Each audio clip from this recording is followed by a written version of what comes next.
Hello guys, আসসালামু আলাইকুম। আজকে আমি আরেকটি ব্লগ নিয়ে আসছি। এখানে দেখেন একটা দেশি মুরগি নিয়েছি বাচ্চাদের জন্য বিরিয়ানি রান্না করবো, সেই জন্য মুরগিটা কেটে ধুয়ে পরিষ্কার করে নিয়েছি।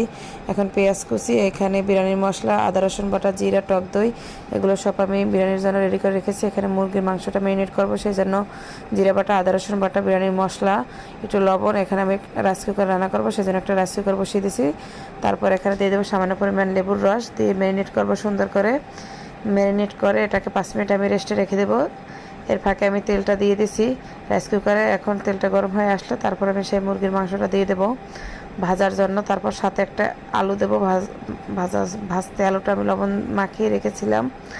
এখন আমি এটাকে সুন্দর করে ওলটপালট করে ভেজে নিব। এই যে দেখেন, তারপর আমি 5 মিনিটের জন্য ঢাকনা দিয়ে ঢেকে দেবো। 5 মিনিট পরে এই যে দেখেন মুরগির মাংসটা ভাজা হয়ে গেছে। এখন আমি নেড়ে চেড়ে এটাকে তুলবো। এই যে দেখেন, এটা আমি এখন তুলে রাখবো। তোলার পরে আমি এখানে পরিমাণ মতো পেঁয়াজ দিয়ে দেবো। পেঁয়াজের সংখ্যাটা একটু বেশি দিতে হবে। এখানে যে তেলটা ছিল সেই তেলের ভিতর তারপর আমি আর একটু তেল অ্যাড করবো। এখানে পেঁয়াজটা বাদামি কালার হয়ে আসলে আদা রসুন বাটা, জিরা বাটা, এগুলো দিয়ে কষিয়ে তার একটু পানি দিয়ে দেবো। পানিটা দিয়ে কষিয়ে সুন্দর করে তারপর দিয়ে দেবো এখানে সেই বিরিয়ানি মশলাটা। তারপর ভাজা সেই চিকেনটা দিয়ে দেবো। নেড়ে চেড়ে আমি দিয়ে দেবো এখানে চাল। আমি চালটা আগে ধুয়ে তারপর একটা জালিতে রেখে দিয়েছি পানি ঝরার জন্য। চালটা দিয়ে সুন্দর করে নেড়ে চেড়ে আমি এখানে কয়েকটা কাঁচামরিচ আর আলু বখরা, এটাকে আমি ধুয়ে রেখেছিলাম সাইডে। এখন আমি সেখানে কাঁচামরিচ আর আলু বখরাটা দিয়ে দেবো।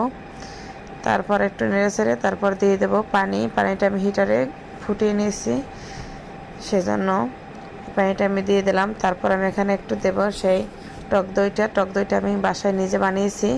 তারপর দেবো কয়েকটা কিশমিশ। তারপর এখানে নাড়াচাড়া দিয়ে তারপর আমি এখানে একটু কেওড়ার জল অ্যাড করবো।